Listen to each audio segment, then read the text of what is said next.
पार्वती जी को शिव कैसे मिले? माँ जगत जननी जगदम्बा अम्बा माता पार्वती जी को भगवान शंकर की प्राप्ति हुई कैसे? शिव मिले कैसे?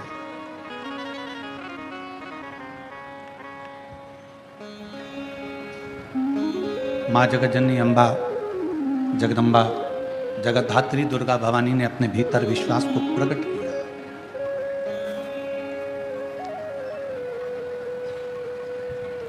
और माँ जगत जननी ने ये अपने भीतर ये विश्वास प्रकट कर लिया कि मुझे शिव की अर्धांगिनी बनना है, भगवान शंकर की संगनी बनना है।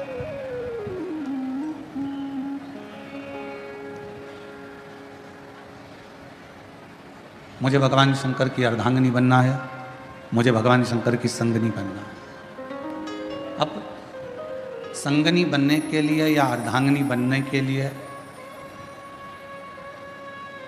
जिसकी अर्धांगिनी बनने के लिए पार्वती जी जा रही हैं, जिसके साथ में विवाह करने के लिए पार्वती जी आतुर हैं, पहले उनके विषय में थोड़ा सा जानना पड़ेगा पार्वती को। आज सबसे बड़ी जो दिक्कत विवाह शादी में जो परेशानियां आ रही है, वो विवाह शादी की परेशानी सबसे बड़ी यही है।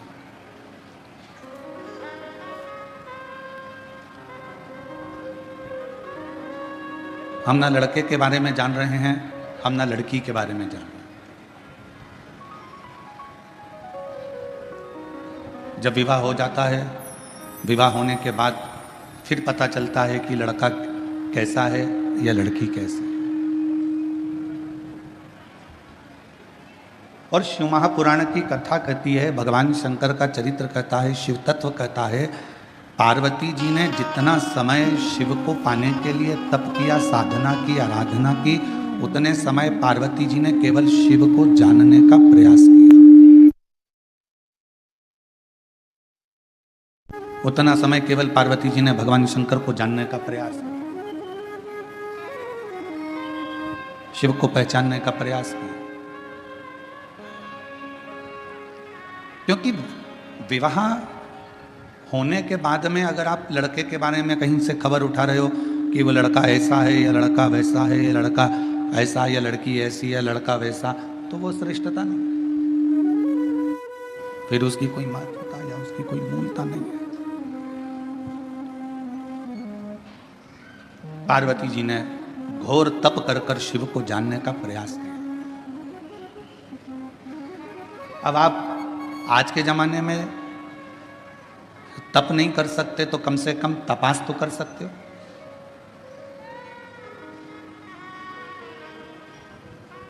थोड़ा उसके बारे में जान तो सकते हो। विवाह, कई माता पिता कहते हैं मेरी लड़की बड़ी हो गई, 28 साल की, 27 साल की, 26 साल की, 25 साल की, 24 साल की, 23 साल की, 22 साल की हो गई, और अब हम उसके लिए लड़का देख रहे हैं, कोई लड़का नहीं मिल रहा है उसको। तो क्या लड़का नहीं मिल रहा तो क्या फिर उसका विवाह हर किसी के साथ कर दो?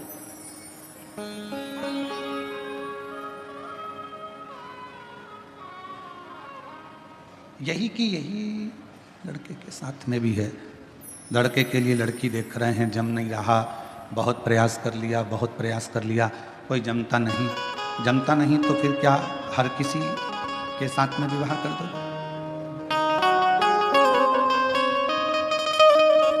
थोड़ा समझो, थोड़ा उसके बारे में जानने का प्रयास करो। लड़की कैसी है, लड़का कैसा है। शिवजी और पार्वती जी के मंगल विवाह में ये सबसे बड़ा कार्य रहा कि शंकर जी ने पार्वती के बारे में पता करा और पार्वती जी ने शिवजी के बारे में पता करा।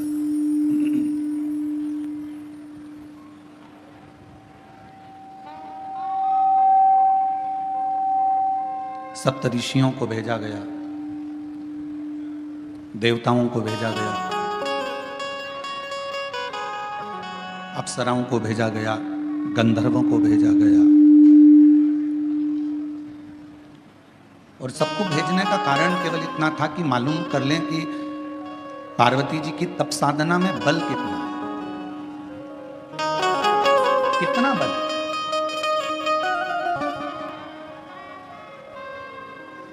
कई लोग कहते हैं गुरुजी हमने एक बार पशुपति व्रत कर लिया, हमने 2 बार पशुपति व्रत कर लिया, हमने 3 बार पशुपति व्रत कर लिया। कई बार कहते हैं कि हमने सोमवार का व्रत करा, हमने ये करा, हमने प्रदोष करा, हमने शिवरात्रि करा, हमने प्रदोष करा, हमने ये व्रत करा। इसके बाद भी भगवान हमारी सुन क्यों नहीं रहा?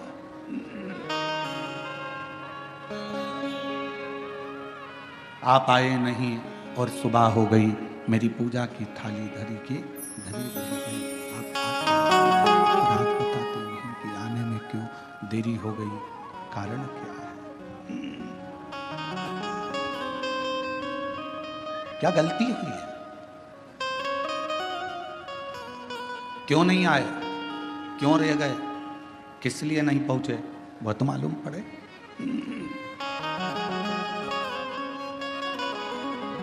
उसका तो स्मरण रहे कम से कम।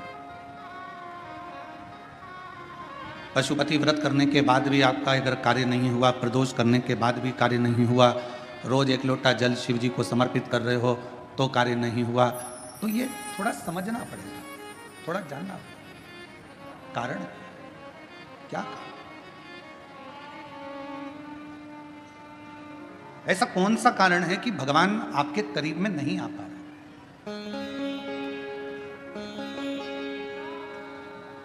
मतलब हमारी परीक्षा हमारा शिव अपने करीब में लाने के लिए बहुत ले रहा है, बहुत, और होगा।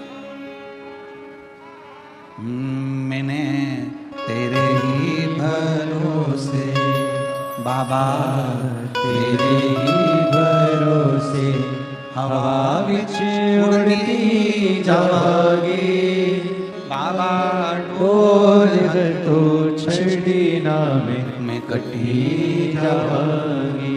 भोले मैं तेरी पतन शंभो, मैं तेरी पतन हवा विच उड़ती जावांगी, बाबा डोर तो छड़ी ना मैं कटी जावांगी। भोले मैं तेरी पतन शंभो, मैं तेरी पतन। हमारी परीक्षा हो रही है, उस परीक्षा में एक ना एक दिन पास जरूर हो। लगे रहना शिव की भक्ति में, भजन में, स्मरण में, नाम कीर्तन में, मंत्र जाप में लगे रहना, छोड़ना नहीं। भगवान का नाम, भगवान का मंत्र जाप, भगवान का स्मरण छोड़ना नहीं। थोड़ी सी पहचान अगर ड्राइवर से है आपकी, तो ड्राइवर आपका जहां उतरने की जगह है ना, जहां पर भी आपको उतरना है, ड्राइवर वहां गाड़ी याद से रोक देता, धीमी कर देता।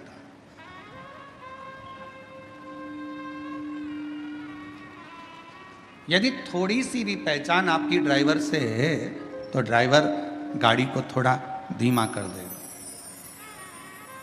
थोड़ी सी पहचान यदि आपकी बैंक में है तो वहाँ आपको लाइन में खड़े होने की ज़रूरत नहीं है, पहुँचते से ही स्लिप दीजिए, बैंक का मैनेजर, बैंक में कार्य करने वाला व्यक्ति आपका कार्य तुरंत कर देगा।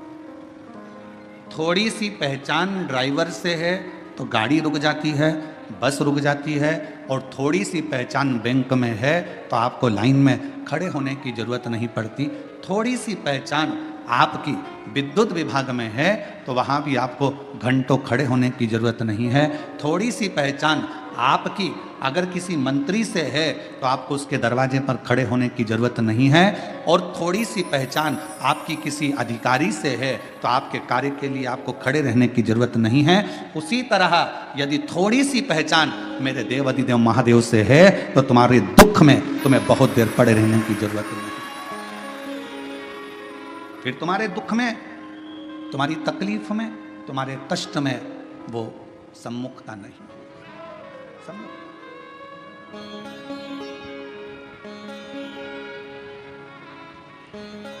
बनाओ ड्राइवर से पहचान बनाई तो ड्राइवर ने बस को रोक दिया। कई बार हमने तो ये भी देखा है कि अगर रेल के ड्राइवर से भी पहचान अच्छी हो जाती है तो वो ट्रेन भी धीमी कर देता। 1-2 मिनट के लिए, 2-4 सेकंड के लिए ट्रेन तुम्हारे लिए ज़्यादा रोक देता है। अरे अपनी पहचान वाली चढ़ रही है बेचारी, धीमी धीमी चढ़ती है।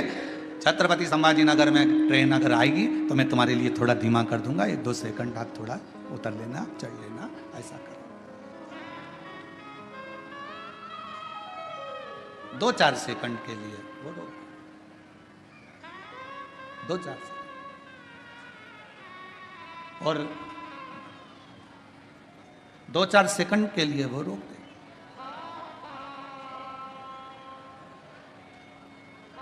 अब जरा विचार करिएगा कि थोड़ी सी पहचान ड्राइवर से हो गई तो थोड़ा ट्रेन भी रुकी, गाड़ी भी रुकी, बस भी रुकी। अब थोड़ी सी पहचान यदि आपकी मेरे, और देखो पहचान वाला विषय है। कई माताओं ने तो अपने रिश्तेदार को फोन लगाया होगा,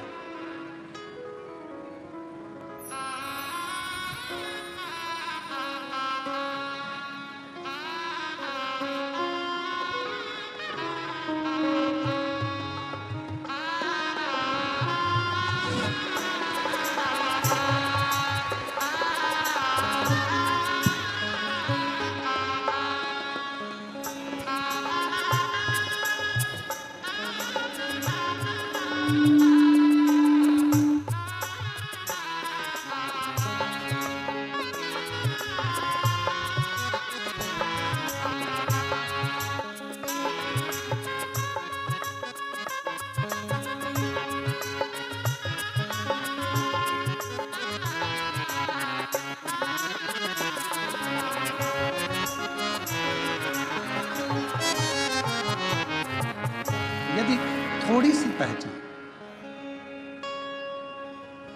एक अंश मात्र भी अगर आपकी पहचान किसी ड्राइवर से हो गई, किसी से हो गई तो भी अब किसी की पहचान जो बाहर रह रहे थे उनको मालूम पड़ा कि बेजापुर में कथा हो रही है तो बेजापुर वालों को फोन लगाया। आप में से कई लोगों ने लगाया होगा रिश्तेदारों को, क्यों? वो विशाल संचेती जी से पहचाने क्या तुम्हारी? पूछा क्यों? अरे कथा करवा रहे हैं, संचेती परिवार कथा करवा रहा है, बेजापुर में कथा हो रही है।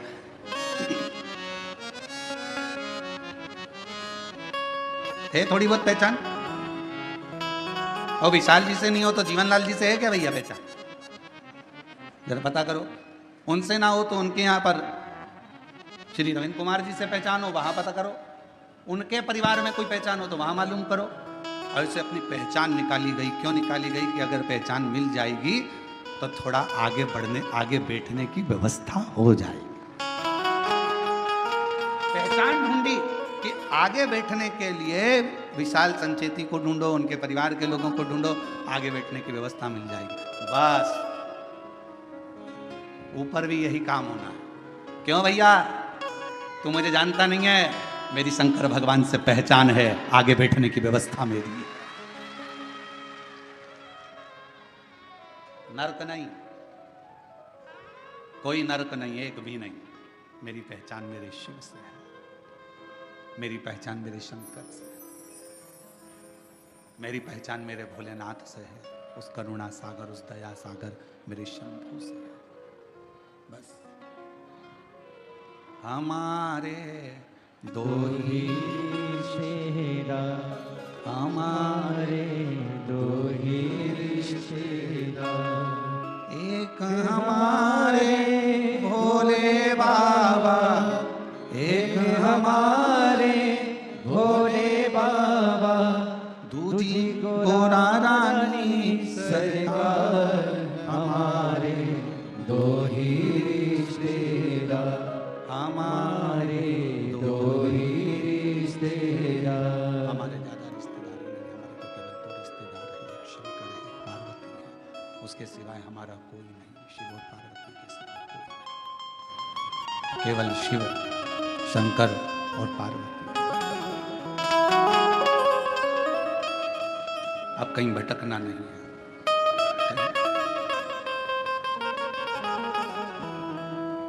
कहा, किसी ने पूछा गुरुजी बड़ी तकलीफ होती है, बड़ा दुख होता है, शरीर में रोग होता है, कष्ट होता है, तो हमें क्या करना चाहिए? हमने कहा कि जितनी जितनी शरीर में रोग बढ़ता चले जाए उतना श्री शिवाय नमस्तुभ्यम मंत्र का जाप बढ़ाते चलो। जितना तकलीफ जितना दुख बढ़ता चले जाए उतना भगवान का नाम बढ़ाते चलो, भजन बढ़ाते चलो। कितनी परीक्षा पार्वती जी की हुई।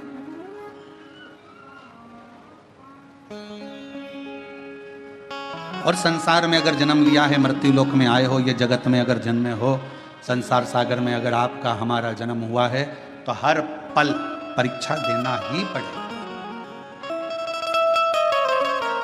पहले आप कुछ नहीं करते हो तो दुनिया तुमको निठल्ला कहेगी। आपने अगर कोई काम करना चालू करा तो दुनिया के लोग आप पर हंसेंगे। इसके बस का है? इसके पिताजी ने करा कभी जो यह करेगा? पहले काम नहीं करोगे, लोग निठल्ला समझेंगे, ताना देंगे, गाली देंगे, अपशब्द कहेंगे।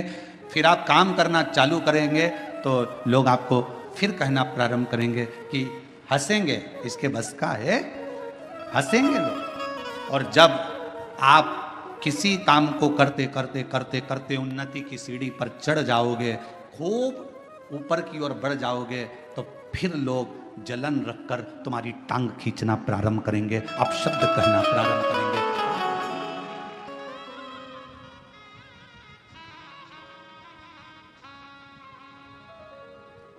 पहले कुछ नहीं करते थे ना, तो लोग तुमको ऐसे समझते थे, निठल्ला है, फालतू है, बैठा रहता है, हराम की रोटी तोड़ता है। काम करना चालू करा तो लोग कहेंगे बताओ ये करेगा, इतनी सारी दुकानें डली है, उनकी नहीं चल रही तो इसकी क्या खाक चलेगी? इतने सारे लोग कंपटीशन एग्जाम में बैठे हैं, इसकी क्या नौकरी खाक लगेगी? सरकारी नौकरी लगना कोई सरल बात है क्या? फिर लोग ताना कसेंगे। आपने मेहनत कर कर, रात दिन एक कर कर, परिश्रम कर कर, फिर आपने कंपटीशन एग्जाम देकर जब आप उस एग्जाम में निकल गए और आपकी यह सरकारी नौकरी लग गई, तो फिर लोग ताना कसेंगे। कुछ ले दे के कर ली होगी, कुछ ऐसा कर लिया होगा, कहीं से दे दिया होगा, पहचान निकाल ली होगी।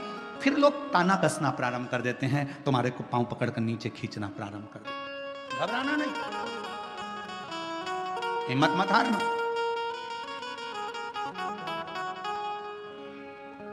हिम्मत ना, हम तो बाबा के भरोसे चलते हैं, हम तो बाबा के भरोसे चलते हैं।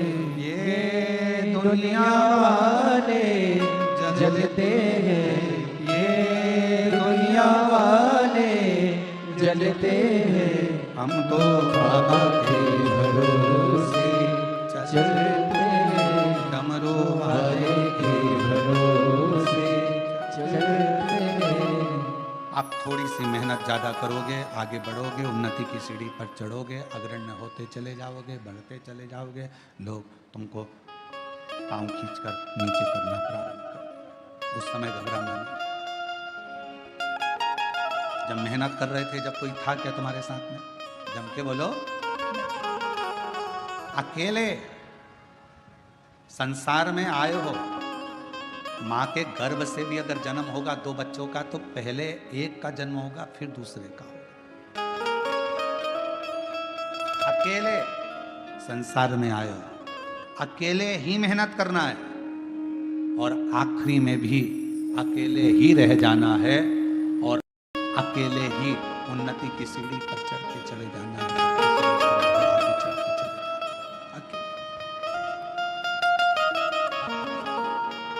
कोई आएगा नहीं आएगा, कोई तुम्हारा साथ देगा नहीं देगा, कोई तुम्हारे साथ खड़ा होगा नहीं खड़ा होगा, पर तुम्हारे साथ एक तुमने जो भला करा है, किसी भूखे को भोजन कराया, प्यासे को पानी पिलाया, किसी के लिए तुमने अच्छा किया, वो तुम्हारा किया गया श्रेष्ठ कर्म तुम्हारे सामने आकर खड़ा होगा। कुछ अच्छा श्रेष्ठ कर्म तुम्हारे सम्मुख में आकर खड़ा होगा। उस समय तुम्हें घबराना नहीं है। एक शिव महापुराण की, बेलपत्र शिव पुराण की एक बड़ी सुंदर कथा आती है। कुर्म पुराण की यह कथा है। गीता प्रेस गोरखपुर की अगर कुर्म पुराण शिव महापुराण के साथ में अगर आप कुर्म पुराण की कथा को पढ़ते हो तो पृष्ठ संख्या 193 और अध्याय 31 में ये कथा बेलपत्र से जुड़ी हुई आपको मिलेगी।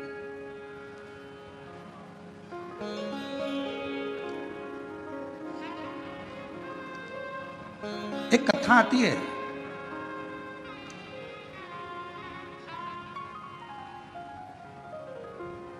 काशी प्रदेश में एक शंकुकर्ण नाम के एक महाराज रहते थे।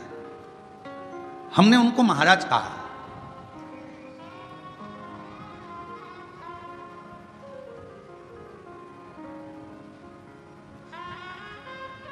जिनके हृदय में भगवान शिव विराजमान हो और जो शिव के चरणों का दास बनकर बैठा हो, शंकर के चरणों का आनंद पा रहा हो, वो महाराज ही हो सकता। एक महात्मा, एक महाराज, एक बाबा, शंकुकर्ण नाम उनका था, काशी में रहते थे। शिव जी की भक्ति करना, भजन करना, मंत्र जाप करना, नाम स्मरण करना, पूजन करना, अर्चना करना, बस उसी में लगे रहते।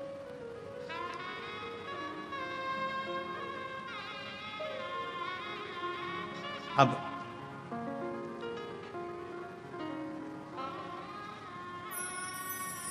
ये कथा कुर्म पुराण की भी है, ये कथा स्कंद पुराण के काशी खंड की भी है, और ये कथा शिव महापुराण की भी है, और ये कथा लिंग पुराण की भी है। 4 पुराण में से लेकर इस कथा को बांटा जाता है। अगर कुर्म पुराण में पढ़ोगे तो गीता प्रेस गोरखपुर की 193 नंबर पेज पर इसको पढ़ सकते हो। स्कंद पुराण को पढ़ोगे तो काशी खंड में पढ़ सकते हो। लिंग पुराण को पढ़ेंगे तो भगवान शिव के लिंगों का वर्णन में इसको पढ़ सकते हो।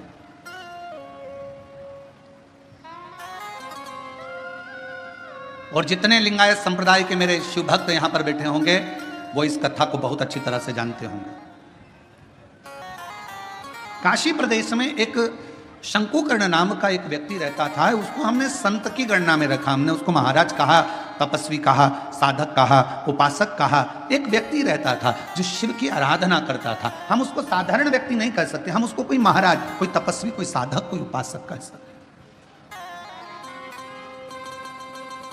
वो अपनी भगवान शिव की भक्ति में लगा रहता, भगवान शंकर के नाम उच्चारण में लगा रहता, शिव नाम में, भगवान के नाम में वो हर पल लगा रहता, हर पल। उसका एक नियम बड़ा प्रबल था। उसका एक नियम बड़ा प्रबल था। प्रतिदिन गंगा मां का स्नान करता, काशी विश्वनाथ जी के मंदिर में जाकर बुआरी लगाता, झाड़ू लगाता, सफाई करता, जितनी बेलपत्र पड़ी हुई मिलती उनको मस्तक पर चढ़ा लेता और उनको गंगा में विसर्जन करता।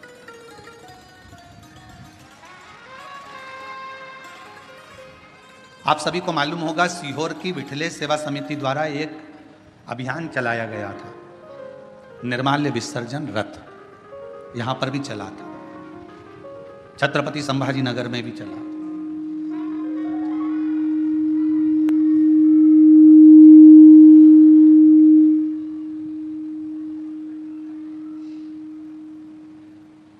निर्माल्य विसर्जन रथ एक चलाया गया। सब क्षेत्रों में इसको प्रसारित किया गया कि सब लोग रथ चलाओ, निर्माल्य विसर्जन का रथ चलाओ, निर्माल्य विसर्जन चलाओ। सब क्षेत्रों में सभी लोगों ने मिलकर निर्माल्य विसर्जन के रथ को चलाया। कई लोगों ने पूछा कि गुरुजी ये निर्माल्य विसर्जन का रथ चलाना कहां से उत्तमता है? हमने कहा इसलिए हमने शंकुकर्ण की कथा का स्मरण किया है। 4 पुराणों में एक ही व्यक्ति की 4 पुराण में कथा आना ये बहुत कठिन विषय है। स्कंद पुराण के काशी खंड में भी यह कथा आना, कुर्म पुराण में भी कथा आना, लिंग पुराण में भी कथा आना और शिव पुराण में। एक व्यक्ति शंकुकर्ण की कथा 4 पुराण में आना और केवल एक ही काम करा है शंकुकर्ण ने। वो काम था विश्वनाथ जी के मंदिर में जितनी भी बेलपत्र चढ़ती थी, जितनी भी निर्माल्य चढ़ती थी, भगवान जितनी भी बेलपत्र चढ़ती थी, जितनी भी निर्माल्य चढ़ती थी, वो सारी बेलपत्र निर्माल्य को भरता, मस्तक से लगाकर प्रणाम कर कर उसे गंगा जी में विसर्जन कर देता। नियम था उसका।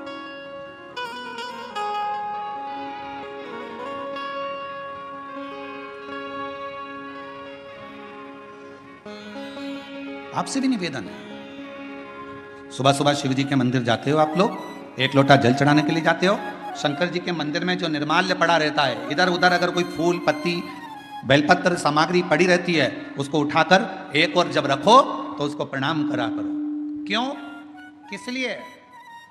शंकुकर्ण की कथा कहती है, निर्माल्य को उठाकर जो मस्तक से लगाकर प्रणाम कर कर विसर्जन में रखता है, विसर्जन की ओर रखता है, उसके अंदर एक ऐसा बल उत्पन्न हो जाता है कि मात्र वो किसी पर अपनी दृष्टि भी डाल देता है तो प्रेत जीवों का भी उद्धार हो जाता है।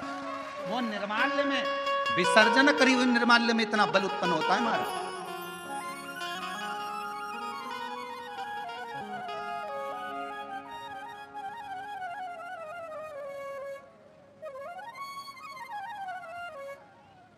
उठाया, सिर से लगाया, प्रणाम करा, नमन करा, प्रणाम कर कर विसर्जन में।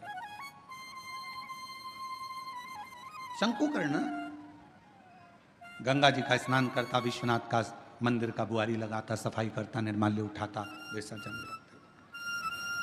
समय बीत गया। एक बार शंकुकर्ण गंगा जी का स्नान कर कर निर्माल्य विसर्जन कर कर आ रहा था तो क्या देखता है कि एक दुबला पतला सा, जिसकी केवल हड्डियां हैं, कहीं कहीं पर उसके मांस है और शरीर के नेत्र बड़े विशाल हैं, दांत बहुत बाहर निकले हुए हैं, बड़े बड़े कान हैं, शीश बहुत बड़ा है। उसको देखकर आश्चर्य हुआ उसे, ये कौन है, ये है कौन? उसको बड़ा आश्चर्य। शंकुकर्ण ने थोड़ी देर तक उसको देखा। बेलपत्र शिव महापुराण की कथा बेजापुर में चल रही है। पूरा विश्व, केवल भारत देश से ही नहीं, विदेश के लोग भी इस शिव महापुराण की कथा का बहुत समय से इंतजार कर रहे थे कि एक बार बेलपत्र शिव पुराण सुनने को मिले, और वो कथा बेजापुर वालों को मिली है। बहुत ध्यान से सुनना इस कथा का, एक एक कथा के क्रम को श्रवण करिएगा जरा। बेजापुर की जो कथा चल रही है बेलपत्र, यह कोई साधारण कथा नहीं, इसको धारण करिए। बड़े बड़े कान हैं, बड़ा शीश है, बड़ी आंखें हैं, चेहरे पर तो मांस था, छाती पर से मांस हट गया, कंकाल दिख रहा था, चमड़ी नहीं थी, केवल हड्डी थी। पेट आया, पेट पर मांस दिखा, जंघा आई तो कंकाल हो गया, घुटने पर कंकाल था, फिर मांस आया, फिर कंकाल था। समझ नहीं आया ये कौन है। देखते देखते शंकुकर्ण वहां से निकल गया। थोड़ी दूर चलने पर शंकुकर्ण ने क्या देखा कि पीछे पीछे एक, जिस व्यक्ति को मैंने देखा था, जिस पिशाच को मैंने देखा था, जिस भूत को मैंने देखा था, जिस पिशाच को मैंने देखा था, वो पिशाच पीछे पीछे चल रहा, वो भूत पीछे पीछे।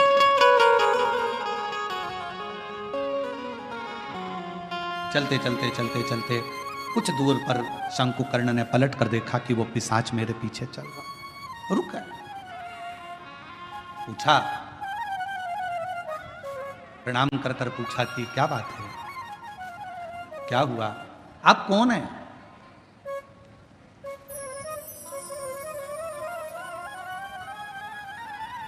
कहां के रहने वाले हो, कहां से आए हो? मैं आपको पहचानता नहीं हूं, आप कौन हैं? आधा शरीर आपका मांस है, आधे शरीर में कंकाल है, आधे शरीर में मांस है। उसने कहा कि मैं पिशाच हूं और मैं एक ब्राह्मण था, मेरा जन्म एक ब्राह्मण के घर में हुआ था, मैं ब्राह्मण के घर में पैदा हुआ था, मैं ब्राह्मण। पर ब्राह्मण होने के बाद मैं अपना कर्म तो करता, पर कर्म करने के साथ में मैं अपने इष्ट पर, भगवान पर, ईश्वर पर भरोसा नहीं करता, केवल अपने परिवार का भरण पोषण करता, केवल। थोड़ा सावधानी रखना, कथा में कई लोग इस कथा को श्रवण कर रहे होंगे तो थोड़ा स्मरण करिएगा इस कथा। मैं ब्राह्मण कुल में जन्मा हूं, ब्राह्मण कुल में मेरा जन्म हुआ, पर मैं अपने कर्म पर ध्यान ना देते हुए परिवार के भरण पोषण के लिए कमाता तो था, परिवार के लिए लाता भी था, पर मैं भगवान पर भरोसा नहीं करता था, विश्वास नहीं था, मैं करता कर्म वही।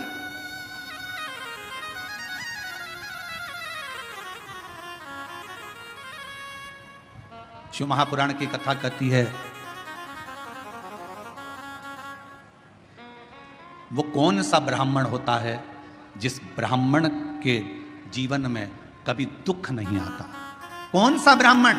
तो कहा ब्राह्मण वो श्रेष्ठ है जो भगवान की पूजन करने के लिए यजमान के घर पर तो गया है, पूजन भी कर रहा है, यजमान के दरवाजे पर जाकर, यजमान के घर पर जाकर या मंदिर देवालय शिवालय में भगवान की आराधना कर रहा है, और साथ में गणेश की वंदना करी, गणेश का स्मरण करा, माँ गौरा की पूजन करी, पंच लोकपाल की पूजन करी, षोडश मातृका की पूजन करी, नवग्रह देवता की पूजन करी, भद्रमंडल की पूजन करी, पितृमंडल की पूजन करी, सारे देवताओं की पूजन कर रहा है।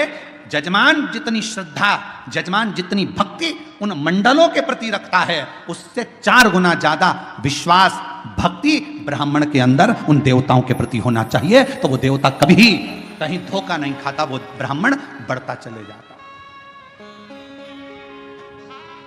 अपने विश्वास पर, अपने भरोसे।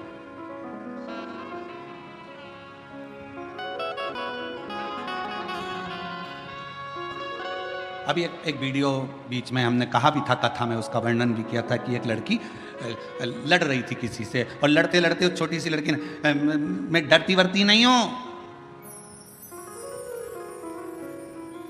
मेरा भरोसा है मेरे महाकाल पर, मेरा भरोसा है मेरे महादेव पर। वो बच्ची कहती है, उसको देखकर ना जाने कितनी बच्चियों को विश्वास प्राप्त हो गया होगा कि उस लड़की ने ये शब्द,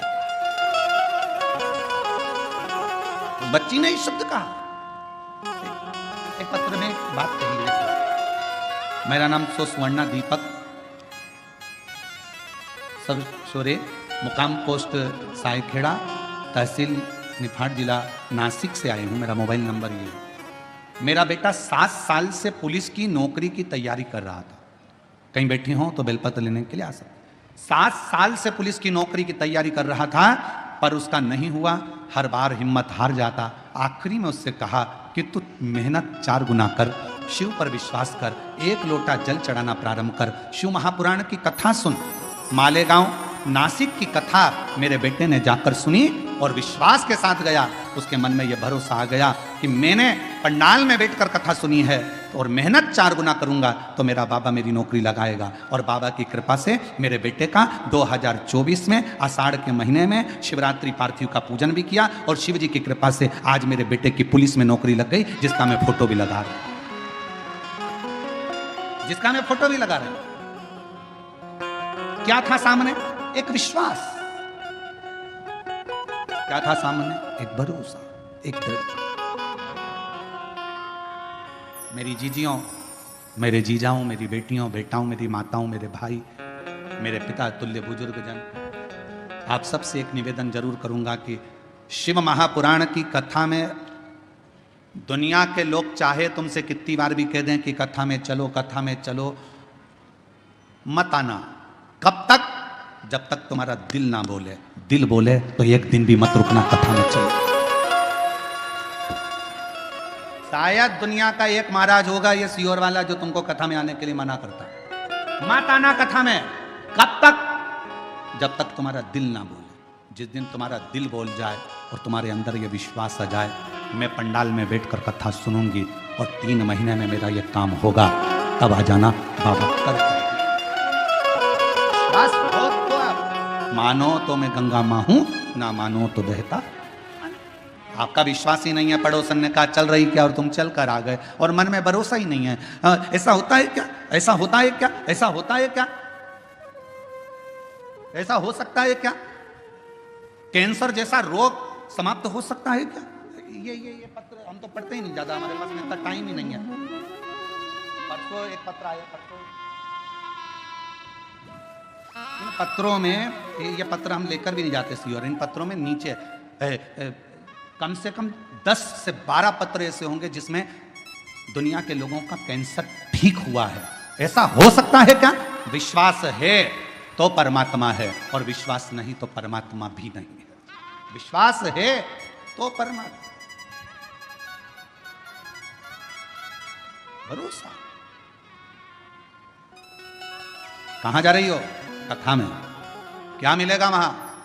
कुछ मिले चाहे ना मिले, इतना विश्वास जरूर है, 3 घंटे की कथा में अगर मैंने 15 मिनट की भी कथा को अपनी जिंदगी में उतार लिया, 10 मिनट की कथा को भी अपनी जिंदगी में उतार लिया, तो ये मेरा विश्वास कहता है, ये मेरा भरोसा कहता है कि मेरा शिव मेरे दुख को, मेरी तकलीफ को, मेरे कष्ट को काटेगा जरूर। ये मेरा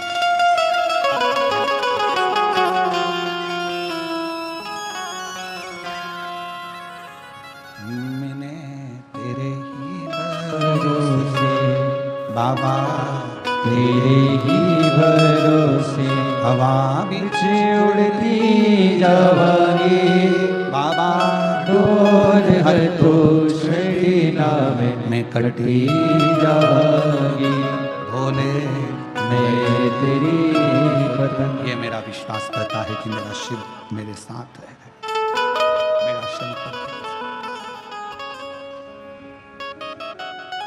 शंकुकर्ण की कथा कर, तुम कौन हो? मैं एक ब्राह्मण, पूर्व में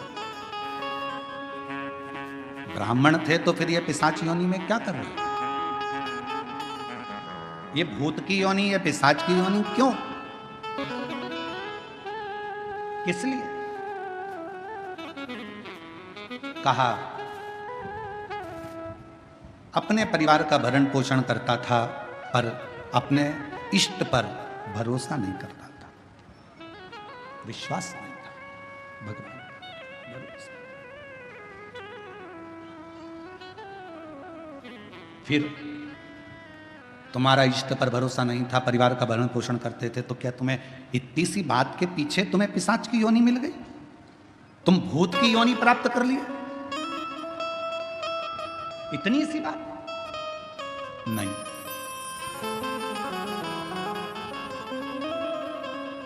एक बार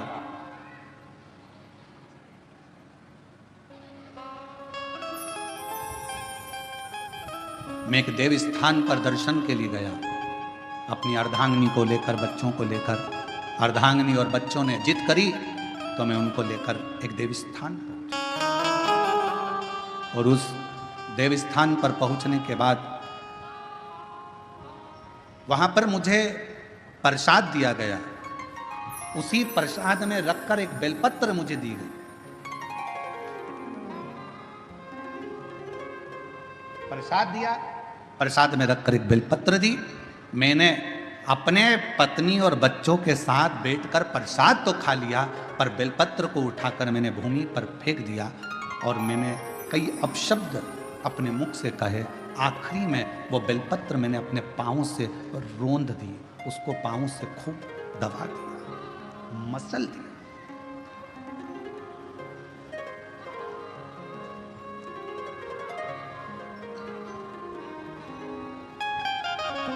एक बेलपत्र दी गई। शिव महापुराण की कथा में प्रसाद वितरण नहीं होता। शिव महापुराण की कथा में आपको कोई गिफ्ट, कोई सामान यहां से नहीं दिया जाता। शिव महापुराण की कथा में अगर दी जाती है तो केवल एक बेलपत्र दी जाती है। क्यों? क्योंकि हमारा शास्त्र कहता है, पद्म पुराण कहती है, अग्नि पुराण कहती है, नर्मदा पुराण कहती है, देवी भागवत कहती है, स्वयं विष्णु पुराण कहती है, स्वयं बरहा पुराण कहती है, वामन पुराण कहती है। एक बेलपत्र अगर किसी को दी जाती है तो 1.25 मन सोने के सिंहासन पर बैठे हुए शालिग्राम का दान करने के बराबर एक बेलपत्र का दान माना। एक बेलपत्र का दान 1.25 मन सोने के बराबर माना गया है।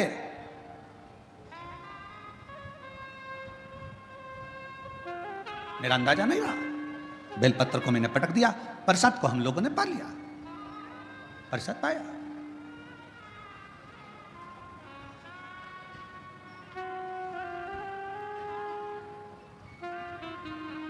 पैर को हमने बैठे बैठे अपने पांव से रोक दिया। समय निकला, मेरे प्राण छूट गए, मर कर गया।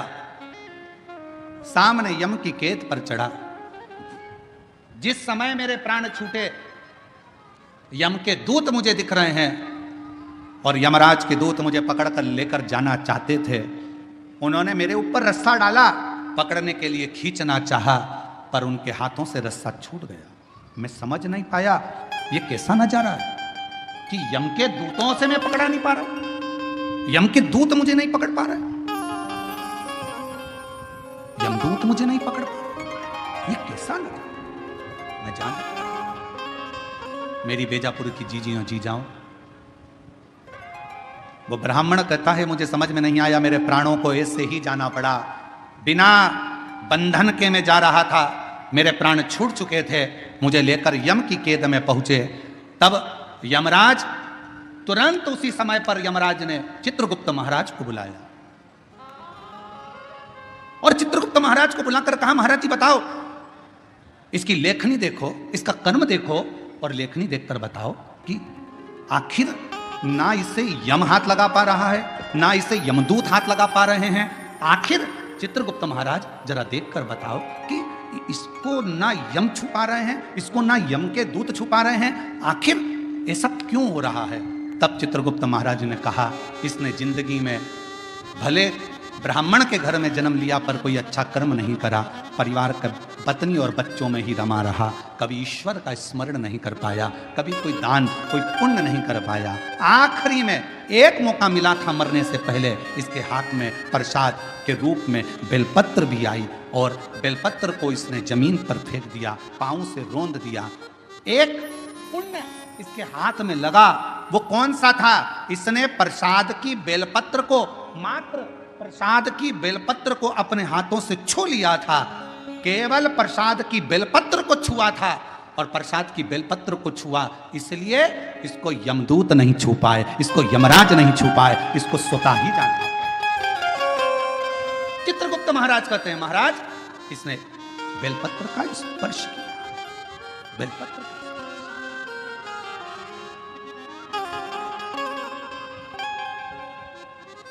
कहा, चित्रगुप्त महाराज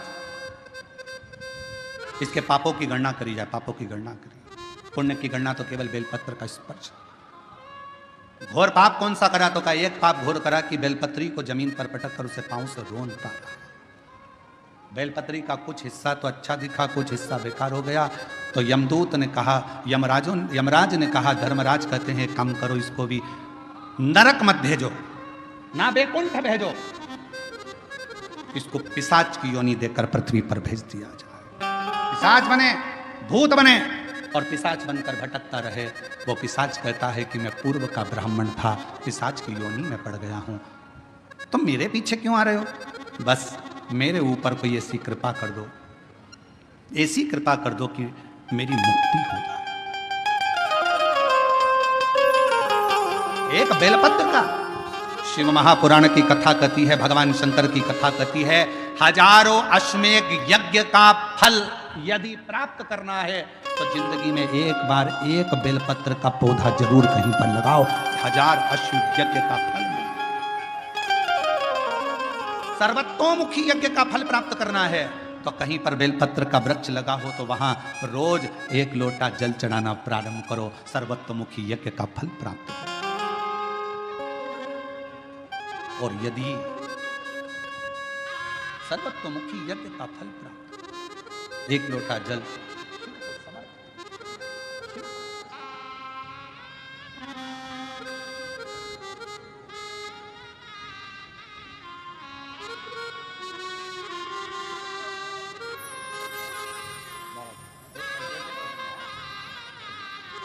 बेटे का पुलिस में नौकरी लगा है, जीजी बोल रही इतनी मेहनत करी, 7 साल में हार गया था पर शिव जी की कृपा से आखिर नौकरी लग गई।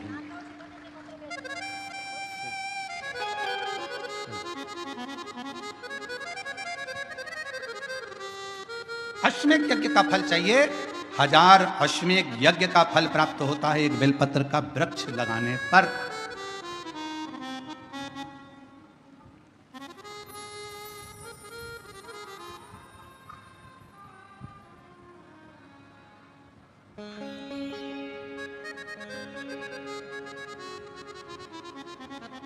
हजारों सर्वतोमुखी यज्ञ का फल प्राप्त हो जाता है, 1 लोटा जल बेलपत्र के वृक्ष में चढ़ाना।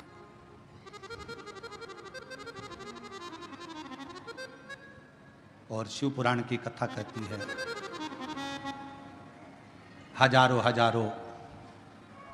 विष्णु यज्ञ, सोम यज्ञ, हजारों हजारों रुद्र यज्ञ, हजारों हजारों देवी यज्ञ, हजारों हजारों सिद्धि यज्ञ, सारे यज्ञों का अगर पुण्य फल प्राप्त करना है तो 3 वृक्ष ऐसे हैं जिन वृक्ष की त्रिवेणी में अगर एक बार भी अगर मौका लग जाए इन 3 वृक्षों का स्मरण करने में, पहले नंबर का बेलपत्र का वृक्ष, दूसरे नंबर का पीपल का वृक्ष, तीसरे नंबर पर है महाराज भगवान देवादिदेव महादेव की कृपा से शमी का वृक्ष। अगर कहीं योग से बन जाए, आप रास्ते से निकल कर आ रहे हो, कहीं पीपल का पेड़ मिल गया, जल चढ़ाया, बेलपत्र मिल गया, शमी पेड़ मिल गया, जल समर्पित कर दिया, जल समर्पित करते करते आप अगर कहीं 3 वृक्षों पर आ रहे हो तो हजारों हजारों सिद्ध यज्ञ के फल प्राप्त हो। और यदि ये सब नहीं कर सको तो एक बेलपत्र के वृक्ष की सेवा जरूर।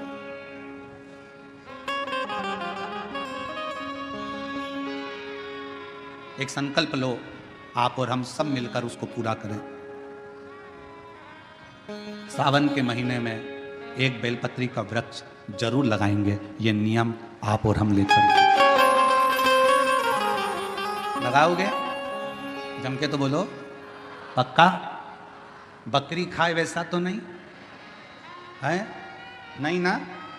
संभालोगे उसको, प्रयास करोगे ना? ऐसी जगह लगाना जहां तुम उसको देखते रहो, संभालते रहो, उसको बढ़ाते रहो। हमसे ये मत पूछना कि पेड़ कहाँ लगाएं, मंदिर में लगाएं, रोड पर लगाएं, किनारे पर लगाएं, शमशान में लगाएं कि कहाँ लगाएं। जहां तुम्हारा दिल कर जाए वहां पेड़ लगाना, पर तुम्हारी निगाह में रखना उसको कि वो बड़ा हो जाए, छाया दे, दुनिया का भरण पोषण करे, दुनिया के ऊपर कृपा की छाया लगाओ।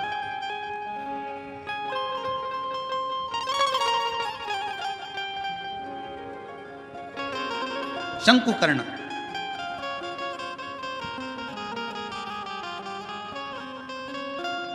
निर्माल्य विसर्जन करते थे प्रणाम कर कर, उन पे शिव की कृपा थी, इसलिए उन्होंने पिशाच को देख लिया। नहीं तो कोई पिशाच देख पा रहा है? भूत को कौन देखे, पिशाच को कौन देखे? कहा निर्माल्य विसर्जन करने वाले के अंदर एक अलग से बल उत्पन्न हो जाता है, जो जिस पर दृष्टि दे दे तो उसका कल्याण कर देता है। विसर्जन करने वाले पर इतना बल उत्पन्न हो जाता है कि किसी पर दृष्टि दे उसका उद्धार कर। शिव गुरु से क्या कहते हैं?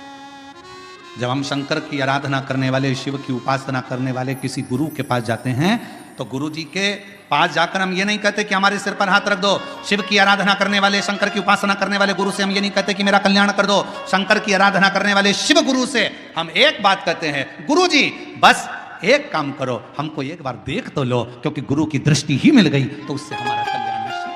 देखो तो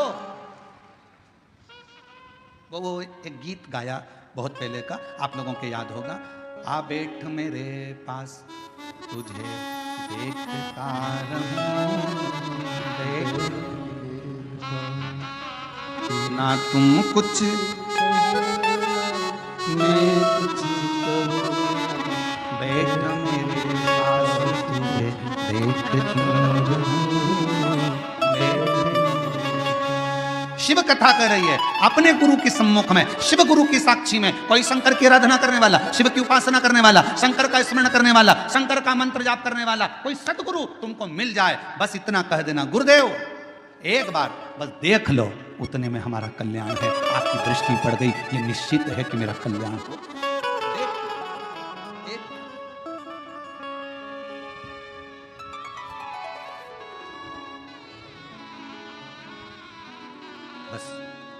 आ बैठ मेरे पास तुझे देखता रहूं, बैठ मेरे पास, तू कुछ कहे या मैं कुछ कहूँ, तू कुछ कहे या मैं कुछ कहूँ, बैठ मेरे पास तुझे देखता रहूं।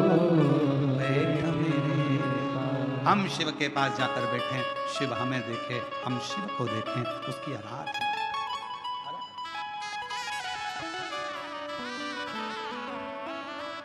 शिव की भक्ति। और यहाँ बैठे हैं हमारे संचेती परिवार की बहुएं भी बैठी हैं, बेटियां बैठी हैं, संचेती परिवार बैठा हुआ है।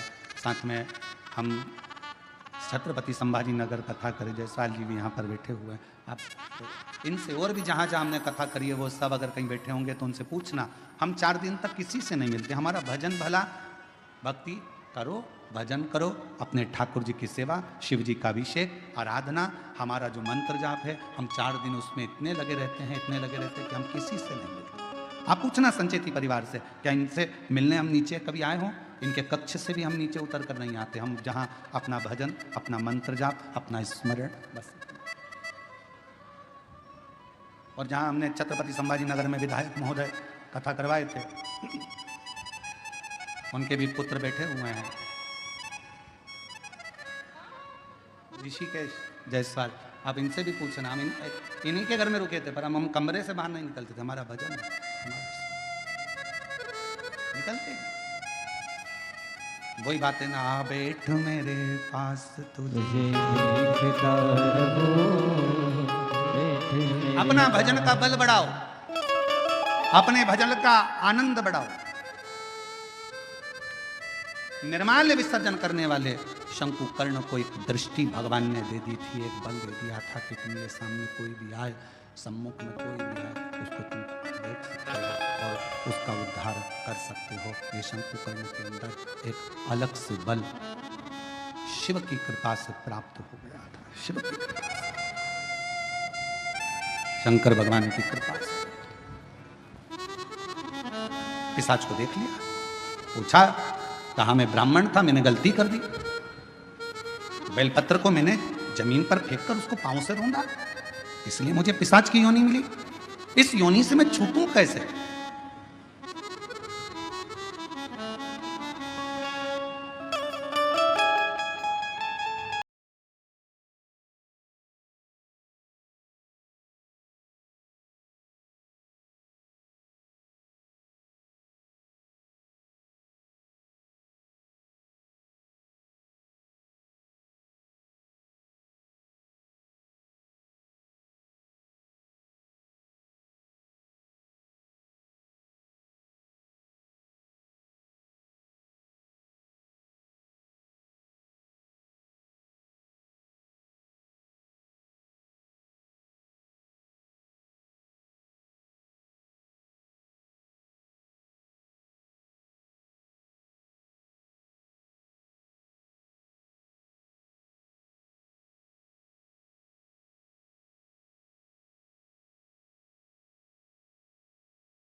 हमारी पूरी पुराण उपाय में, पूरी शास्त्र हमारे उपायों में, हम कौन सा उपाय करें जिससे हमको ये फल मिल जाए। और केवल वहीं तक नहीं, अगर डॉक्टर के पास जाओगे तो डॉक्टर भी आपको कोई ना कोई उपाय जरूर बताएगा। देखो वजन बढ़ रहा है, 10 किलो वजन कम करना है, मॉर्निंग वॉक करो। उपाय बताया कि नहीं बताया? वजन बढ़ रहा है, शाम का खाना सोने से 2 घंटे पहले खाओ, वजन बढ़ रहा है। बोलो डॉक्टर ने उपाय बताया कि नहीं बताया? डॉक्टर ने कहा रात्रि के सवेरे का खाना डट के खाओ, पर रात्रि का खाना हल्का खाओ। डॉक्टर ने, चोरे आशीष बोल सही है कि गलत? उपाय बताया कि नहीं बताया? उपाय डॉक्टर भी बताता है कि तुम्हारा वजन बढ़ रहा है, ये उपाय करना, ऐसा करना, वैसा करना। तो जब डॉक्टर उपाय बता रहा है, इंजीनियर के पास जाओगे, क्यों साहब हमारा मकान थोड़ा सा गड़बड़ हो रहा है, कोई उपाय बताओ। इंजीनियर कहेगा इधर से कॉलम डाल दो, इधर से बिम इधर से कर दो, ऐसा करो, टेरिस को ऐसा कर दो, गार्डन को ऐसा कर दो। उपाय उसने भी बता दिया। डॉक्टर के पास जाओ, उसके पास भी उपाय था। फिर पहुंचे टीचर के पास, सर अगर मुझे अच्छे नंबर से पास होना है तो कोई उसका उपाय बताओ। टीचर ने कहा देखो टाइम टेबल बनाओ, अपने टेबल पे चिपकाओ, इतनी बजे ये करना, इतनी बजे ये सब्जेक्ट पढ़ना, उतनी बजे ये सब्जेक्ट पढ़ना। टीचर ने भी उपाय बताया। रजिस्ट्री करवाने गए जमीन की, क्यों साहब जमीन तो इतनी महंगी है, रजिस्ट्री का कितना चार्ज आएगा? थोड़ा कम ज्यादा में करना हो तो क्या करना पड़ेगा? उसने भी उपाय बता दिया, ऐसे करना, इसको तुम ऐसे में करना, उसको तुम खेती में कर लेना, इसमें तुमको ऐसा फायदा हो जाए। उसमें भी उपाय, और नाम धर रहा है प्रदीप मिश्रा जी, उपाय बताते हैं।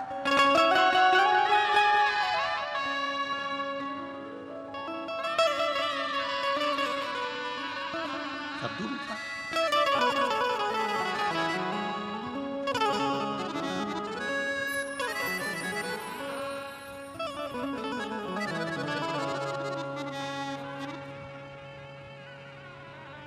पर कोई कोई तो बदनाम ही रहता है, ये पक्का।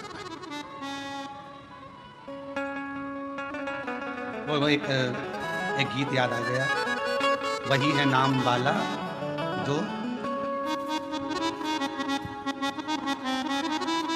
वही है नाम वाला मेरे अंगने में तुम्हारा क्या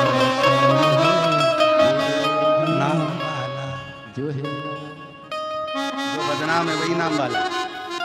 अब स्मरण, ठीक है, शिव भक्ति है, भगवान का भजन है।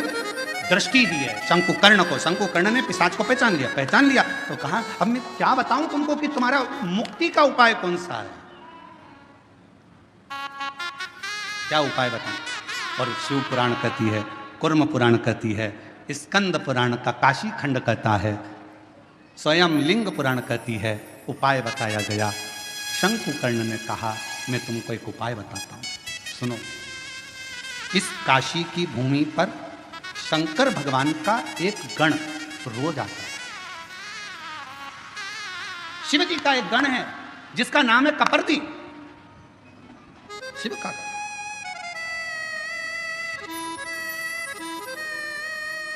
शिव जी का एक गण है जिसका नाम है कपर्दी।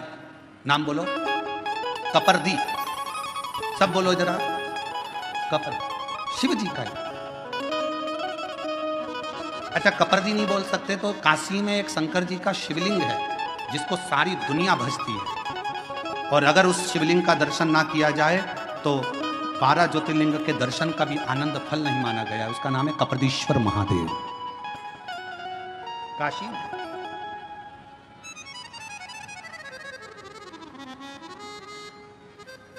पिशाच मोचन कुंड के पास में कपर्दीश्वर महादेव विराज। कौन कौन ने दर्शन किए हैं, कभी आप लोग काशी गए होंगे, करें आप लोगों ने दर्शन, प्रणाम, आपको बहुत बहुत नमन है। अगर आप लोगों ने कपर्दीश्वर महादेव, पिशाच कुंड के, पिशाच मोचन जो कुंड है काशी में, बस उसी के तट पर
दूसरा पार्लर पड़ता है, फिर तीसरा, फिर उधर से ऐसे मुड़ते हैं लेफ्ट की ओर चौराहे से, फिर इधर मुड़ते हैं तो यहाँ से लेके वहाँ तक जेंट्स के भी 2-3 पार्लर है, उस साइड में 3-4 पार्लर और है, कोई ऊपर भी पार्लर है, कोई नीचे भी है, ऐसे बहुत सारे पार्लर हैं। देखो, पार्लर वालों का ध्यान रखना पड़ता है। हमारा भी पार्लर है, उनका भी पार्लर, उनके पार्लर में बाहर का श्रृंगार होता है और हमारे पार्लर में अंदर का श्रृंगार होता है। बस उस पार्लर में जो तैयार होते हैं उसको देखकर पति रीझ जाता है, और इस पार्लर में जो तैयार होते हैं उसको देखकर महादेव रीझ जाता है। अंतर के, इसलिए पार्लर वालों से थोड़ी पहचान बढ़ाना पड़ती है। तो हमारे थे तो हमने देखा कि 2-3 पार्लर बने हुए हैं, बड़े बड़े पार्लर। अब कपर्दी का काम क्या है? कपर्दी जटा बांधता, शिव जी की जटा का श्रृंगार करता। बड़ी सुंदर जगह।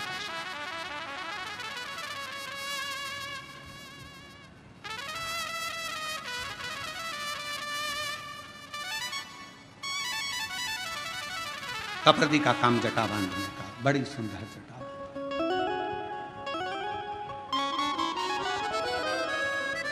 कप्रदी का काम है शंकर जी की जटा का श्रृंगार। वो कहते हैं तेरा सचंद्र सिर पर रखा है किस अदा से,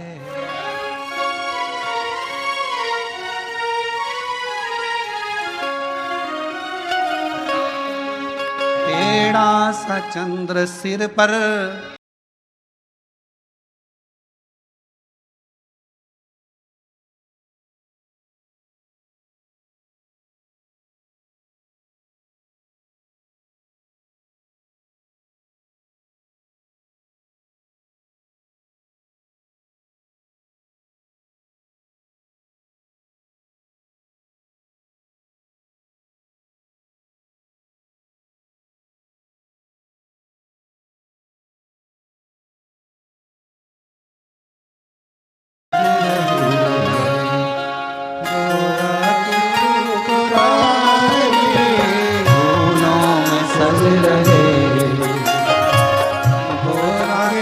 पुरारे फूलों में सज रहे, फूलों में सज रहे सब गाइए। गोरा के त्रिपुरारी फूलों में सज रहे, गोरा के त्रिपुरारी फूलों में सज रहे, फूलों में सज रहे, गोरा के त्रिपुरारी सज रहे। ताली सभा देखो।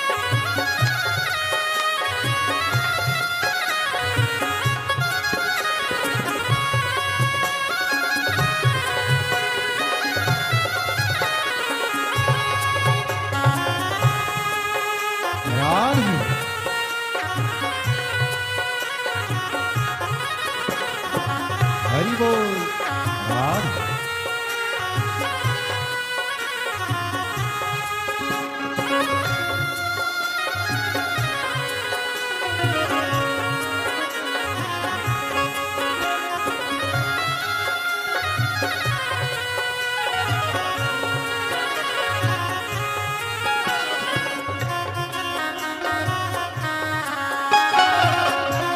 बड़े भाव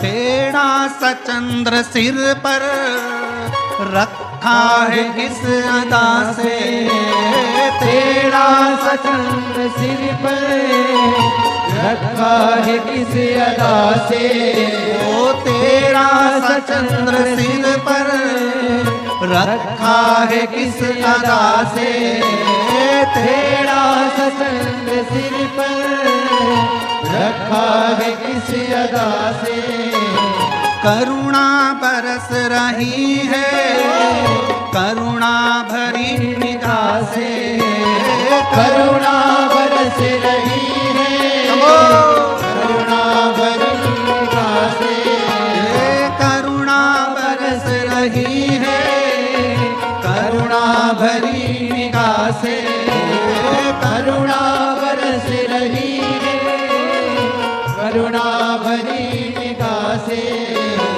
बिन मोल बिक गया हूँ बिन मोल बिक गया जब से छवि निहारी, बिन मोल बिक गया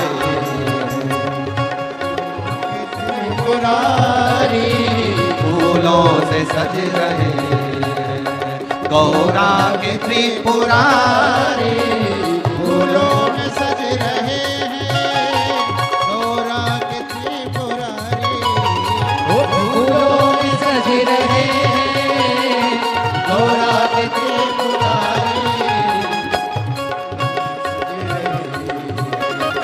गौरा के त्रिपुरारी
के प्रकल्पों में जुड़ सकते हैं। घर बैठे आप इसका आनंद प्राप्त कर सकते हैं। टीवी स्क्रीन पर श्री विश्लेष सेवा समिति का 2 अकाउंट नंबर एक्सिस बैंक का और सेंट्रल बैंक ऑफ इंडिया का चल रहा है। दोनों में से किसी भी अकाउंट में अपनी स्व राशि जमा कर अपना नाम व्हाट्सएप पर भेज सकते हैं और अपने नाम का अनाउंसमेंट आप करवा सकते हैं।